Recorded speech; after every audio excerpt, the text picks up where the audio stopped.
Moi, je monte pas ma boîte parce que j'ai pas d'idée. Mais en fait, il faut quand même savoir que l'idée, il y a tellement de gens qui l'auront avant vous et après vous, que la différence entre vous, ou entre du moins la personne qui fait le projet et la personne qui a l'idée, c'est vraiment la capacité à mettre en œuvre ses idées. Et que c'est bien de parler, de dire beaucoup de choses, mais il faut passer à l'action. Et que concrètement, pour monter sa boîte, il faut bosser, quoi. Il n'y a pas d'autre secret. Bonjour les amis et bienvenue à vous dans l'émission Why Not en compagnie de votre serviteur Eric le Magnifique. Et j'ai le plaisir et le privilège de recevoir aujourd'hui Fanny Nosmas, gérante de Origine Café. Fanny, bonjour. Coucou Eric. Et sois la bienvenue sur Océane. Merci. Alors comment vas-tu ? Ben, ça va super et toi ? Ça va, pas trop stressé ? Non, ça va. Ça va ? Ouais. T'es posé et tout ? Océane Oui, t'aimait tranquille. bien ? Tranquille, Ouais, j'ai l'habitude. Bah, t'as l'habitude maintenant avec notre célèbre caldoche là. Hein. C'est ça. D'ailleurs pour la petite anecdote qui te fait bien marrer. Hein. Ouais. Je te le dirai. Big up à Erwin. Alors Fanny, tu vas nous présenter dans quelques instants l'univers Origine. Pas que Origine Café, mais l'univers Origine, qui est ta patte aujourd'hui, mais on y reviendra. Alors, avant cela, Fanny, donc j'aimerais pour nos auditrices et nos auditeurs en savoir un peu plus sur toi, sur qui tu es. Donc présentation. Allez, dis-nous tout. Je m'appelle Fanny Nosmas, j'ai 22 ans. Et je suis calédonienne, donc j'ai fait toute ma scolarité en Nouvelle-Calédonie et je suis partie après mon bac en Australie pour étudier, avant que le Covid touche le monde entier en 2020, il me semble. Ouais, c'était en 2020, c'est ça.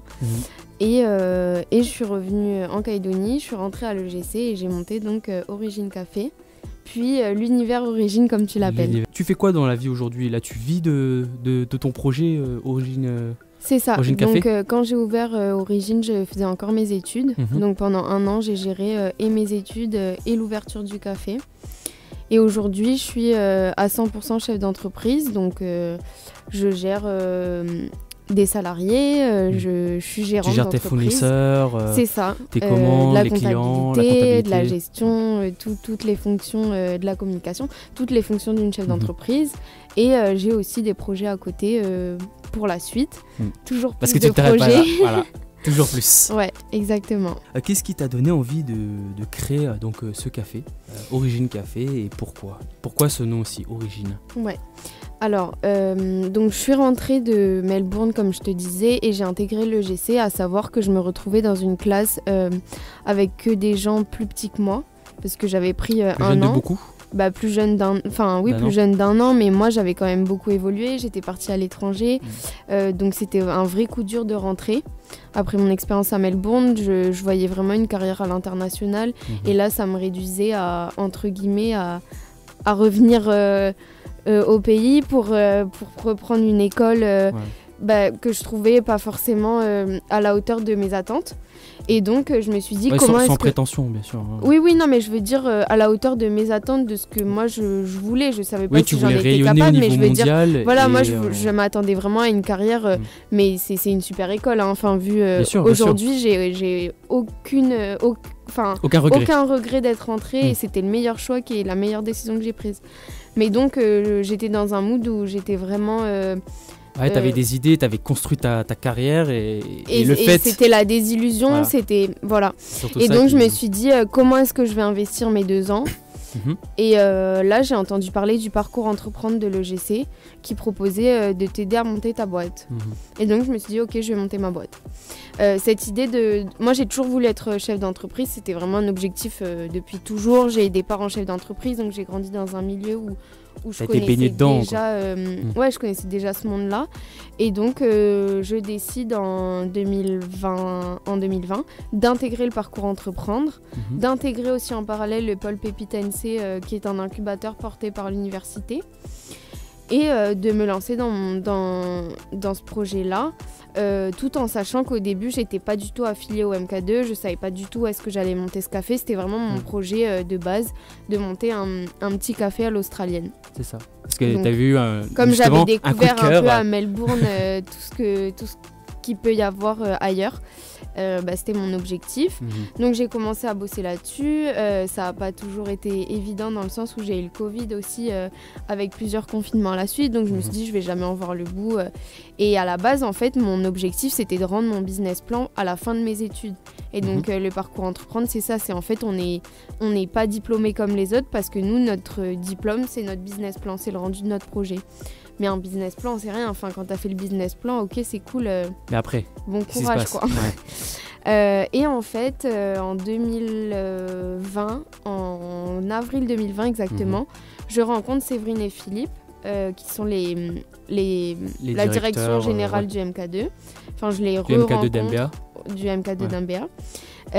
Et donc je les re-rencontre parce que je les connaissais déjà. D'accord. Et là ils me disent écoute on cherche quelqu'un pour faire l'espace restauration du MK2. Et je leur ai dit ok c'est moi. Ouais. Et à la base ils avaient déjà une idée de ils avaient déjà vu plusieurs personnes, ils avaient déjà oui. proposé à plusieurs restaurateurs et moi je leur ai dit non ça va être avec moi. Ça va être avec moi. Et t'étais déter là. Ah oui j'ai vu direct l'opportunité. D'ailleurs c'était pas facile parce que même si tu les connaissais c'était pas tout cuit. Ah oui c'est clair que ils étaient pas très chauds au début. Ils m'ont en fait ils m'ont fait confiance tout de suite. Il y a un vrai lien qui s'est créé, mais il y a un vrai lien qui s'est créé parce que moi j'ai présenté mon projet, que j'avais un truc très construit, très carré viable quoi. Ouais. Et donc ils se sont dit ok elle a peut-être que 20 ans mais son projet il est viable donc on va lui faire confiance. Et donc ça s'est fait comme ça, sauf qu'ils m'ont dit nous on ouvre en décembre avec ou sans toi. D'accord. Donc si t'es pas prête ça sera pas toi. Parce qu'ils avaient un impératif d'avoir un café. Et donc, en l'espace de 8 mois, j'ai travaillé comme une dingue et j'ai monté ce projet avec le soutien quand même de Pépite. Et t'étais toujours dans le cadre de tes études. Et j'étais toujours dans mes études. Sport. Donc, c'était chaud, mais c'était peut-être les 8 mois les plus... mais à refaire, je le referai 10 fois. Enfin, je vais dire... puisque ça m'a apporté. Donc, ouverture en décembre. Moi, j'ai drivé les équipes sur le chantier. J'ai vraiment tout fait de A à Z sur ce projet. Enfin, normal, puisque c'était le mien. Donc, mais c'était aussi de dire une jeune femme de 21 ans, j'avais 20 ans, qui drive des mecs sur un chantier, qui font ça depuis 30 ans. Donc, tu vois, c'était genre, mais c'est qui elle Mais au moins, tu montres que c'est possible. C'est pas parce qu'on a 20 ans que forcément on n'est pas capable. Ça, c'est vraiment le message que j'aimerais passer aux jeunes qui veulent se lancer, c'est que tout est possible. Ouais. Et c'est pas, faut pas attendre d'avoir les moyens pour investir, hein, parce que sinon on n'investira jamais parce qu'on n'aura jamais les moyens. Et puis peut-être que c'est le projet aussi qui fait le moyen aussi. C'est ça, et franchement, il y a de plus en plus d'aides. Moi, j'ai été accompagnée par des associations comme Initiative NC, il y a l'ADI, il y a le Business Angel. Ouais, il y a ça, il y a le budget participatif de la province. Enfin, maintenant, si on a un vrai projet concret, viable et tout, c'est, je dirais pas facile, mais c'est possible. Ouais, c'est possible. On peut vraiment trouver des moyens et puis un accompagnement aussi. Parce que ça, c'est vraiment le retour que j'ai des jeunes global, c'est de dire on n'a pas les moyens. Ouais. Mais faut se les créer les moyens. Alors, prends pas de l'avance, hein, le message c'est à la fin. Ouais. Alors juste avant, donc maintenant, parle-nous un peu du concept de ce café, Origine Café. Ouais, alors... En quoi il est différent un peu des autres, parce que des cafés, il y en a quand même, pas beaucoup, mais il y en a quand même quelques-uns en Calédonie. La particularité, je voulais vraiment qu'Origine, ce soit un repère dans la zone. Donc déjà qu'on soit ouvert sur des plages horaires hyper larges pour pouvoir accueillir le public toute la journée, toute la semaine, toute l'année. On est ouvert 365 jours par an. Ah ouais. Donc voilà. Donc même le dimanche. Tous les jours de la semaine, de l'année, de Noël, en passant par le jour de l'an et Pâques et la fête du travail, quoi. Du coup, je voulais vraiment un café concept qui couvrait aussi du petit déjeuner au dîner, en passant par le goûter, voilà. Et donc, on fait notre produit phare, c'est le Pokéball, qu'on sublime avec des produits locaux, principalement. J'essaye le plus de travailler en local, en favorisant des circuits courts, toujours dans cette démarche engagée parce qu'on est un snack éco-responsable, labellisé par la CCI. Et donc on a le Pokéball en salé et aussi des snacks hot dog, bagel, mais toujours en favorisant vraiment le sain, même si le bagel c'est pas le truc le plus sain du monde. 90% de notre vitrine salée c'est du sain. Oui, et puis dans le pain est peut-être pas ce qu'il y a le plus sain, mais ce qu'il y a à l'intérieur, il y a quand même beaucoup de légumes, beaucoup de... En fait, on favorise les bons produits. Quitte à payer un peu plus cher, je veux des bons produits à la vente. Et donc après, on a aussi une vitrine sucrée où là, il y a principalement des pâtisseries un peu australiennes, des cheesecakes. On vendait des cupcakes à un moment. Maintenant, on fait des muffins, des cookies, tout ce qui est pour le goûter. Et on a une vitrine de glace auquel je tiens beaucoup en partenariat avec l'atelier glacier, donc des glaces artisanales. Et justement, le fait de vouloir à tout prix favoriser les circuits courts, là le fait que tu me dis maintenant tu es labellisé éco-responsable, commerce éco-responsable par la CCI, est-ce que c'est parce que tu es très sensible à l'aspect écologique, environnemental, c'est ça ? Pour moi c'était impensable de ne pas avoir une partie où on est engagé environnementalement parlant, parce que c'est l'avenir clairement. Si les jeunes aujourd'hui ne font rien, c'est à nous d'agir, et du coup pour moi c'est hyper important, et ça me paraissait impensable de ne pas le faire, quoi. D'accord. Et ça, est-ce que c'est difficile au quotidien ou... C'est pas facile à gérer de favoriser les circuits courts, sachant qu'en local, l'offre elle est quand même assez limitée. On a 80% des fruits et légumes qui sont de l'import.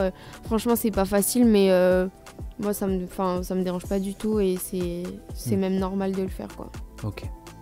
Alors maintenant, vous allez comprendre pourquoi je parlais au début de l'univers Origine, car tu as décliné l'Origine Café en Origine Talk, puis en Origine Bar. Pourquoi ? Pourquoi avoir décliné ? Parce que Origine Talk, quand on connaît le concept, et Origine Bar, ça s'éloigne un peu du café. Donc pourquoi avoir voulu décliner, faire attaquer ces parties-là à la base, c'était une vraie volonté de ma part de faire un univers Origine, donc de faire qu'Origine devienne une marque forte. Ouais, donc à la base tu voulais pas simplement ouvrir un café, tu voulais vraiment déjà de base... Si, de base j'avais pas vu tout ça, mais c'est vrai que ça a vite pris, et du coup je me suis retrouvée en mode, moi je suis quelqu'un qui enchaîne les projets et qui aime faire fonctionner des boîtes. Ce que j'aime, c'est trouver une organisation, faire fonctionner la boîte et enchaîner après. Je suis pas quelqu'un qui va un peu plan-plan. Oui, qui va se contenter, qui va lancer un projet et rester dedans, quoi. Ouais, et donc le bar en fait c'est venu du fait que le MK2 est une salle VIP où ils ont que quelques places de cinéma reliées à un salon. Et je me suis dit, mais c'est nous qui allons l'exploiter, le salon. C'est logique, enfin tu vois, genre... Parce qu'il n'était pas utilisé avant ? Non, il n'était pas exploité du tout. Ok. Et du coup, on a fait avec MK2 la demande de licence d'alcool, ce qui a mis du temps... On a mis du temps à l'avoir, mais on l'a eu. Et donc, on a formé les équipes sur le cocktail, parce que là, on passe dans le monde de la nuit, entre guillemets, donc ça change d'univers aussi. Ouais. Et on a monté l'Origine Bar, donc on fait des soirées VIP, où on propose aux gens d'aller voir leur film, et après d'avoir un cocktail dînatoire avec des cocktails et des mocktails dans le salon. D'accord. Avec une vraie barman, du service... Ouais. Et là, histoire là, on peut se mettre bien. D'ailleurs, c'est ce qui s'est passé pour le remake de Titanic. C'est ça, on a fait Titanic, on a fait Avatar. Après, on a beaucoup de soirées privées aussi. Donc là, je pense qu'on en refera une dans pas longtemps. On a été un peu ambitieux sur le 1 par mois, mais on va y arriver. Mais c'est vrai que c'est énormément de boulot et que moi, je suis sur tous les fronts. Donc c'est un vrai truc, quoi. Ouais. Et comment t'es venue cette passion pour l'entrepreneuriat, la gestion d'entreprise Je pense qu'il y a un côté transmission de mes parents. Moi, je me voyais pas faire autre chose. Vraiment, c'est une de mes plus grosses phobies d'être salarié. D'ailleurs, pour la petite anecdote, est-ce que tu as déjà été salarié avant ? Jamais Genre un petit job d'été, même pas ? Jamais. Genre caissière si, pardon. Si, j'ai été vendeuse dans une boutique de parfum. Ok. Une fois. Un mois. J'ai envie de dire le nom, mais... Ouais. Ok, là, je vais pas dire. Ouais. Bon, en vrai, moi, j'ai bien aimé. Hein. Franchement, c'était cool. Ouais, de ouf. Mais voilà. Mais pas toute ta vie, quoi. Ah non, mais c'est pas même pas toute ma vie, c'est jamais. Enfin, tu vois. Moi, je travaillerai pour moi, je l'ai dit. Et je l'ai dit à 18 ans, je serai jamais salariée. Je l'ai dit et je le voulais, je le savais, tu vois. Et donc, il y a eu ça. Et il y a eu aussi le fait que, vu mon caractère, je peux pas avoir quelqu'un qui me drive, quoi. Enfin, vraiment, je supporte pas comment dirais-je, être emprisonné, enfin privé de liberté. Ouais, non, mais surtout qu'on me donne des ordres, hein, clairement. Et donc ça me va très bien de travailler 2 fois plus, mais pour moi. Et du coup, j'imagine que c'est très chronophage tout ça. très chronophage et est-ce que tu arrives quand même à avoir une vie sociale? Franchement, quand tu es entrepreneur aussi jeune et que tu as autant de projets, faut quand même se dire que tu mets un peu de côté ta vie pendant quelques années. Après, moi, j'arrive quand même à continuer de voir tes amis, mes amis. Et il faut trouver quand même un équilibre parce que sinon, tu pètes un câble. Mais c'est vrai que j'ai pas investi dans ma vie perso comme dans ma vie pro, quoi. Mais c'est des choix et moi, c'est mon choix et je l'assume et j'en ferai pas un autre jusqu'à dans quelques années, quoi. Mais voilà. Là, tu vois comme quelques fois des amis, mais tu as quand même trouvé donc, un équilibre qui te convient. Oui, voilà. Oui, et puis moi, j'ai pas besoin de monde beaucoup, hein. Je suis très dans ma bulle, très dans mon truc. Et... Ouais, ça, j'ai vu. Mais ça me va. Ouais. Est-ce que c'est compliqué au quotidien, la gestion de cet univers Origine? Et est-ce que tu as eu des retours négatifs sur tout ça, à la fois sur Origine Café, Talk écoute, des retours négatifs, on en a souvent. Hein. Enfin, je veux dire, quel chef d'entreprise te dit « Ah non, moi, j'en ai jamais eu ». Mais après, on a dit, hein. Oh non, moi j'en ai. C'est pour l'instant. Ouais. Moi j'en ai. J'ai des rageux, tu vois. De la haine en mode. Des haters, vraiment. Des gens qui ragent, tu vois. Vraiment des gens qui ragent. Et ça à la limite, ça me touche pas et je regarde pas. En revanche, ce qui me préoccupe, c'est quand on me dit le riz était dur dans mon poké, tu vois. Ça me. Ça, par contre, ça te fait mal. Bah ça me fait pas mal, je me remets en question, je réagis quoi. Mais les haters, oui, t'en as. Après, ce qui est difficile dans la gestion de cet univers, c'est d'arriver à avoir une vie perso, ça c'est pas facile, je te cache pas. Et c'est d'arriver à driver des gens en tant que jeune femme, quoi. Ouais. Oui, parce que tu rencontres beaucoup de problèmes aussi au niveau du relationnel avec, avec tes équipes. Beaucoup de problèmes, non, mais je dirais que c'est comme dans toute entreprise, il y a des hauts, il y a des bas, il faut arriver à garder le cap et à faire comprendre aux gens qu'en fait, toi, t'es le gouvernail et que c'est eux, le bateau, qui font vivre cet endroit, c'est leur espace de vie, c'est leur snack aussi, et que donc s'ils montent pas dans le bateau avec moi, on va pas y arriver. Ouais, mais c'est vraiment essayer de faire comprendre les gens, monopoliser les équipes, quoi. Et à titre personnel, Fanny, penses-tu que ce soit plus dur de gérer une entreprise, vraiment de ton expérience? Est-ce que tu penses que c'est plus dur en tant que femme de gérer une entreprise? Honnêtement, oui. Parce qu'un homme est tout de suite beaucoup plus crédible devant les équipes. Enfin, moi, je le pense pas. Hein. Je pense que je suis crédible et que tant qu'on a un peu d'exemplarité, tout le monde peut être crédible. Mais depuis la vision des équipes, un homme va être beaucoup plus impactant et crédible qu'une femme. Donc oui, je pense qu'il y a des barrières. Après, c'est aussi un avantage dans certaines situations parce qu'on a une fragilité, on a une sensibilité que les hommes n'ont pas forcément. On a des scrupules que les hommes n'ont pas forcément. Et pour moi, je pense que c'est une force. Mais je pense qu'en tant que femme, il faut se battre, quoi. Il faut être une battante. Ouais. Tu penses que ça demande un peu plus d'effort de la part d'une femme? Ouais, ça c'est clair. Un peu plus de poigne qu'un homme. Ça c'est clair. Alors Fanny, maintenant pour découvrir, pour nos chers auditeurs et auditrices, pour découvrir cet univers, ton univers Origine, déjà avant, tu m'as pas répondu pourquoi ce nom Origine. Origine. Oui. Origine, ça a beaucoup de connotations, de significations pour moi. Tout d'abord, c'était un snack, c'était un petit coffee shop que j'avais juste en bas de chez moi en Australie qui s'appelait Origine Soul. Et donc, j'ai voulu reprendre ce Origine. Et Origine, ça veut aussi dire que c'est la diversité de nos origines qui fait la force de cette culture calédonienne et que c'est ensemble qu'on va, comme je te disais, arriver à quelque chose. Et c'est aussi l'origine, ça veut aussi dire que c'est mon premier projet et que c'est l'origine du départ de ma carrière professionnelle un peu. Donc voilà, il y a plein de significations, de connotations. Et notre logo, c'est un ferrofluide, je sais pas si tu sais ce que c'est. C'est un liquide.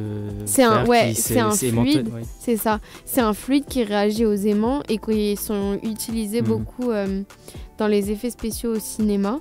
Et du coup, c'était un petit clin d'œil au MK2. D'accord. Voilà. Ah, ok. Parce que c'est vrai que quand on regarde et qu'on n'a pas forcément l'explication comme tu viens de le donner, on pourrait penser à une empreinte. Ouais, on m'a beaucoup dit ça. Ouais. Mais non, c'est ça. Ouais. C'est un ferrofluide, ok. Et ça a un motif particulier que tu as demandé ou non, c'est juste... On me l'a fait en fait. Je sais pas si vous avez vu la fresque qui est sur le MK2, sur le mur. Sur le côté, là où il y a les animés, là Là, ouais, c'est ça, la fresque rouge. Ouais, si, j'ai vu.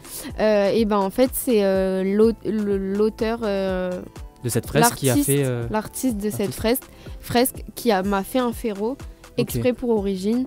Et du coup, on a repris ce ferro pour en faire un logo. On l'a un peu lissé et tout ça, et voilà. Ok, bah voilà, superbe anecdote. Alors pour découvrir, en savoir un peu plus sur toi, sur l'univers, surtout Origine, comment on peut te contacter et puis aussi pour acheter tes produits Me contacter sur les réseaux sociaux. Nous, on est présents sur Facebook, Insta, TikTok, tous les réseaux que vous voulez. On fait pas mal de com. Et retrouver nos produits, c'est dans l'enceinte du MK2. Vous rentrez à gauche et on est le seul snack, le seul café à l'intérieur du cinéma. D'accord. Voilà. Et si on est aussi sur Nidit. Et sur Nidit. C'est ça. Il faut noter sur Nidit, ça peut être intéressant. C'est très intéressant, c'est bon à prendre. Et si vous êtes sur Nouméa, on est souvent en bas de la page, donc il faut scroller. Alors du coup, on va terminer cette interview avec le fameux message. Est-ce que Fanny, tu as un message pour les Calédoniennes et les Calédoniens qui aimeraient, tout comme toi, vivre de leur passion ? Ouais, alors je voulais revenir sur un truc qu'on me dit beaucoup, c'est moi je monte pas ma boîte parce que j'ai pas d'idée. Mais en fait, il faut quand même savoir que l'idée, il y a tellement de gens qui l'auront avant vous et après vous, que la différence entre vous, ou entre du moins la personne qui fait le projet et la personne qui a l'idée, c'est vraiment la capacité à mettre en œuvre ses idées. Et que c'est bien de parler, de dire beaucoup de choses, mais il faut passer à l'action.